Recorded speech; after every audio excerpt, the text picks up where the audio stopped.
Minata Koulibaly, je suis communicatrice de formation. Je travaille dans le domaine agricole depuis une quinzaine d'années.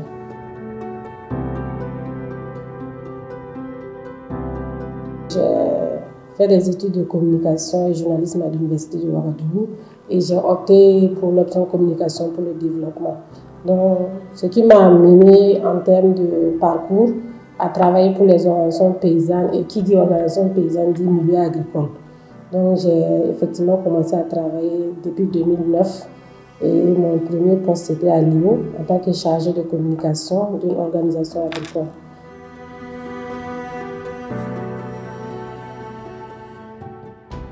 Quand j'étais à Lyon, je me suis rendu compte que les questions des gens, les questions des femmes n'étaient pas très prises en compte dans l'organisation. Et ce qui m'a aussi un peu tiqué, c'est l'accès à l'information des femmes et aussi la prise en compte des femmes dans les activités qu'on faisait. C'est pas qu'il n'y avait pas une volonté, mais il y avait beaucoup de pesanteurs socio-culturels qui faisaient que les femmes avaient peu accès à l'information agricole. Et donc moi aussi, je me dis, je suis une femme, je peux apporter ma pierre à l'édifice. Donc c'est comme ça que j'ai commencé à avoir un focus plus accentué personnellement pour les femmes dans tout ce que je fais comme travail.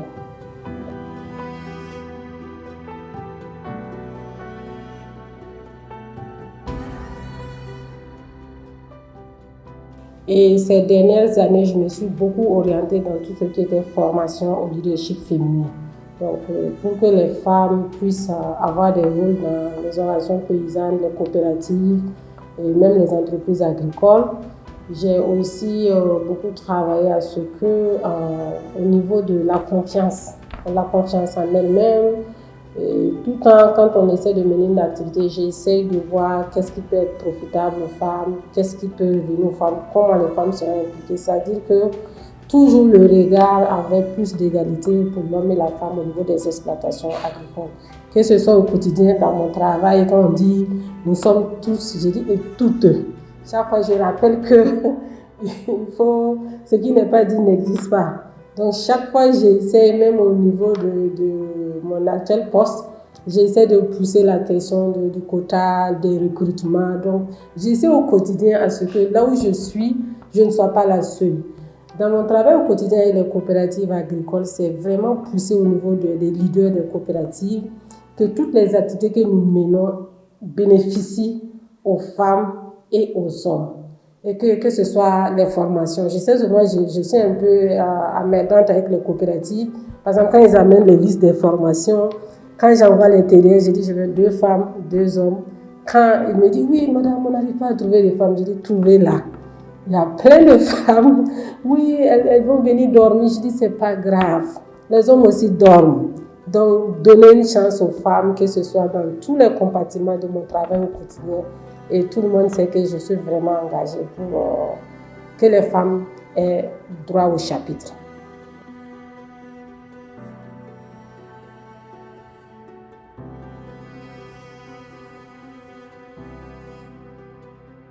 Mon plus grand défi, c'est surtout l'accès à l'information, l'accès aux ressources comme le financement, l'accès aux projets.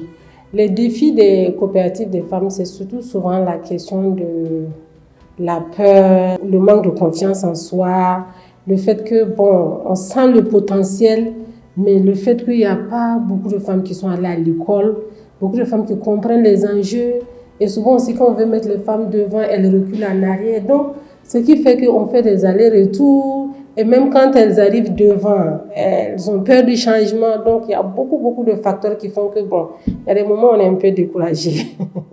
Mais on reprend encore le courage, surtout avec les coopératives de femmes. Et il faut dire qu'il y a des coopératives mixtes dans lesquelles on a des femmes. Il y a des coopératives uniquement de femmes.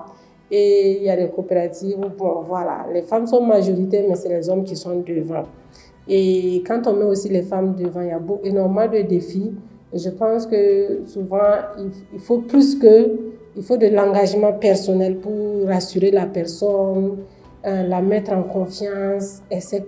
Donc, il ne faut pas oublier que les ressources financières, quand on veut mettre les femmes, c'est comme un gâteau. Donc, les hommes aussi veulent, les femmes veulent, mais J'ai quand même essayé au niveau des formations, au niveau de toutes les opportunités que les femmes pouvaient avoir, je me suis battue pour qu'elles puissent les avoir. Mais il faut dire que la tâche est ardue.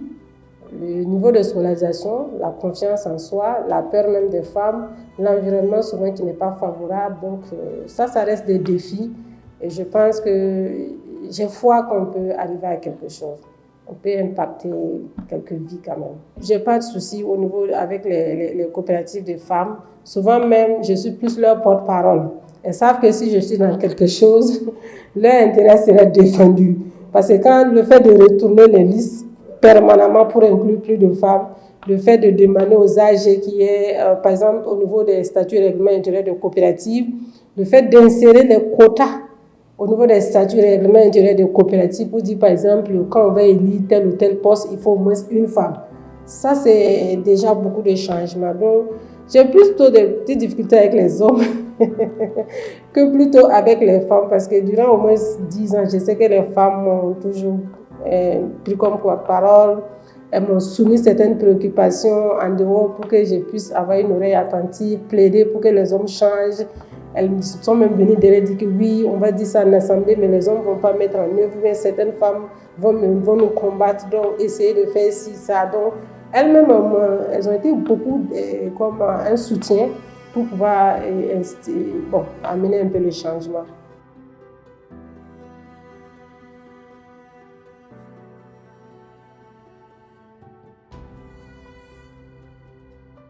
On associe par exemple les femmes qui sont dans les coopératives à nos formations. Ça veut dire que depuis au moins 5 ans, 6 ans, j'ai pu associer, je dirais, 3 à 4 femmes pour faire une formation avec moi. Et moi, je suis très contente que malgré, on va dire que les femmes ne sont pas allées à l'université, mais quand on prépare les modules ensemble, par exemple, je peux prendre Zenabo de Kaya, qui est la présidente de l'Union provinciale des producteurs douaniers. Et j'étais très contente parce que quand on a essayé elle a d'abord suivi la formation en leadership féminin, c'est vrai qu'elle a suivi d'autres formations. Et après, je l'ai appelée pour qu'on fasse une co-formation ensemble. Et quand on a fait la formation en mai 2025, pour d'autres femmes, d'autres coopératives, ça a été vraiment quelque chose de satisfaisant parce que les femmes ne s'imaginaient pas qu'une femme pouvait être co-formatrice et puis elle a partagé son expérience. Elles se disent que c'est possible que je sois demain présidente d'une union où il y a des hommes. Parce que j'ai eu à aller dans une coopérative que je n'ai pas nommée et j'ai dit que mon souhait c'est que prochainement il y ait une femme présidente. Et la réponse a été que il y a un des participants, un des coopérateurs qui a dit que le jour qu'une femme sera présidente de notre coopérative, c'est que c'est en ce moment que c'est le jour que tous les hommes vont mourir. Une femme présidente. Donc ça veut dire que ça relève de l'impossible. Dans certaines régions, dans certaines coopératives mixtes, une femme ne peut pas être présidente de coopérative tant qu'il y a des hommes. Alors que Zenabo, par exemple, à Kaya, elle est présidente de l'Union provinciale des producteurs douaniers de Kaya. Il y a des hommes. Et même si on veut voir la majorité de nos coopératives mixtes, le nombre de femmes dépasse les hommes. Tu peux voir une coopérative de 6 000, même tu as 4 000 femmes. Mais tous les postes sont occupés par des hommes. Vous voyez. Et ils se disent que les femmes ne sont pas formées, les maris ne vont pas accepter, elles ont des bébés, elles ont peur. Il y a tout un tas d'argumentaires que les hommes avancent pour dire que les femmes ne veulent pas. Alors que simplement, on n'a pas essayé, ou bien on a essayé, on a échoué et puis on s'est découragé. Je dis non, on va essayer jusqu'à on va réussir.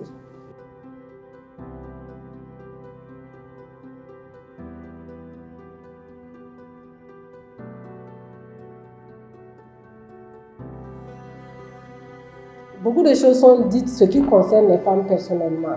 Par exemple, elles parlent de leurs difficultés d'accès aux intrants. Les femmes, par exemple, qui sont mariées, revenir en famille, on ne leur donne plus la terre. Et celles qui doivent compétir avec leurs frères, celles qui n'ont pas droit à l'héritage. Donc, il y a beaucoup de choses qui sont dites. Et que, souvent dans ces sessions-là, tu es un peu mal à l'aise. Et chose bizarre, la première journée, on est entre femmes, on fait la formation, ça passe bien. Le deuxième jour, quand les hommes viennent, les femmes ne parlent plus. Tout le temps, les femmes ne parlent plus. Parce qu'elles disent que si elles parlent, au retour, là, elles ont des problèmes. Donc, elles préfèrent ne pas parler. Souvent, les sessions de formation en leadership, c'est comme des sessions de thérapie. Parce qu'il y a des hommes dans les sessions, parce qu'on prend 2 à 3 hommes, mais et les femmes dans le milieu agricole, beaucoup reste à faire.